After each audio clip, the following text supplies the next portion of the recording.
ప్రభుత్వ సలహాదారుడిగా సతీష్ రెడ్డి బాధ్యతలు. నేటి ప్రభుత్వానికి నాటి జగన్ రెడ్డి ప్రభుత్వానికి తేడా ఎట్లా ఉంటుంది చూడండి.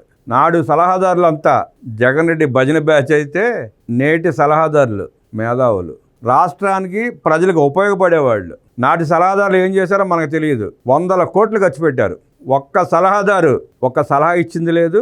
ఒక్క సలహా తీసుకుని రాష్ట్రానికి ఈ పని చేశామని చెప్పుకునే పరిస్థితి జగన్ రెడ్డికి లేదు. వాళ్ళు ఏమైనా సలహాలు ఇచ్చారంటే దోచుకోవడానికి మార్గాలు చూపించారు. ఆ దోచుకున్న డబ్బుని దాచుకోవడానికి మార్గాలు చూపించారు.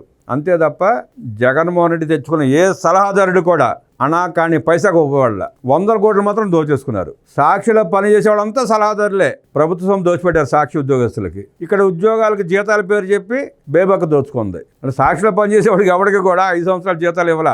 సాక్షి నుంచి ప్రభుత్వం నుంచే జీతాలు. సలహాదారులుగాను రకరకాల పద్ధతుల్లో రకరకాల కార్పొరేషన్ నుంచి జీతాలు ఇచ్చారు. బహుశా సెక్యూరిటీ గార్డులకు కూడా అక్కడి నుంచే జీతాలు ఇచ్చినట్టారు ప్రభుత్వం నుంచే. ఇక్కడ బిల్లులు పెట్టి డ్రా చేసుకున్నట్టుంది బేబక్క.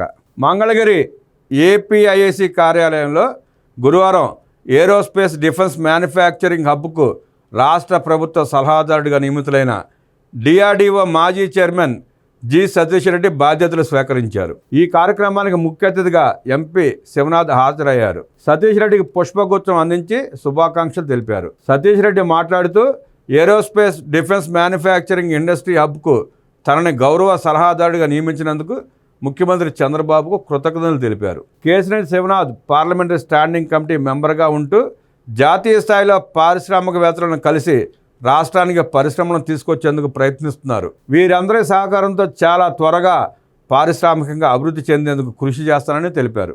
ముఖ్యమంత్రి చంద్రబాబు తీసుకుంటున్న నిర్ణయాలు, చేపడుతున్న అభివృద్ధి కార్యక్రమాలు రాష్ట్రాన్ని ముందు నిలబెడుతున్నాయి. తనకు ఏరోస్పేస్ డిఫెన్స్ రంగాల్లో ఉన్న అనుభవంతో రాష్ట్రంలో ఎక్కడికక్కడ డిఫెన్స్ క్లస్టర్స్ని ఏర్పాటు చేయాలనే అంశంపై అధికారులతో కలిసి కృషి చేస్తారని తెలిపారు. విజయవాడ, అమరావతి ప్రాంతాల్లో హైదరాబాద్ వెళ్లే మార్గం, అనంతపురం, విశాఖపట్నం, కర్నూలు, నెల్లూరు, తిరుపతి ప్రాంతాల్లో పరిశ్రమలు అభివృద్ధి చెందేందుకు పుష్కలంగా అనేక వనరులు ఉన్నాయన్నారు. ఎంపీ కేసినేని మాట్లాడుతూ రాష్ట్రానికి సతీష్ రెడ్డి ఆధ్వర్యంలో డిఫెన్స్, ఏరోస్పేస్ పరిశ్రమలు రావాలని ఆకాంక్షించారు.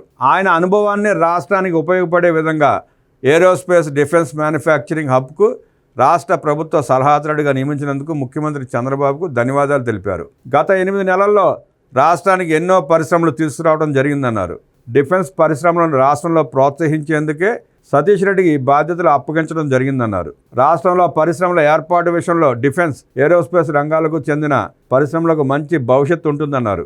అమరావతిలో క్రికెట్ స్టేడియానికి స్పోర్ట్స్ సిటీతో పాటే స్థలం కేటాయింపు జరుగుతుందని వివరించారు. స్థలం కేటాయింపు జరిగిన వెంటనే 2 ఏళ్లలో క్రికెట్ స్టేడియం పూర్తి చేస్తామని ఎంపీ ఓ ప్రశ్నకు సమాధానంగా చెప్పారు. ఈ కార్యక్రమంలో ఏపీఐఏసీ అధికారులు, సిబ్బంది పాల్గొన్నారు.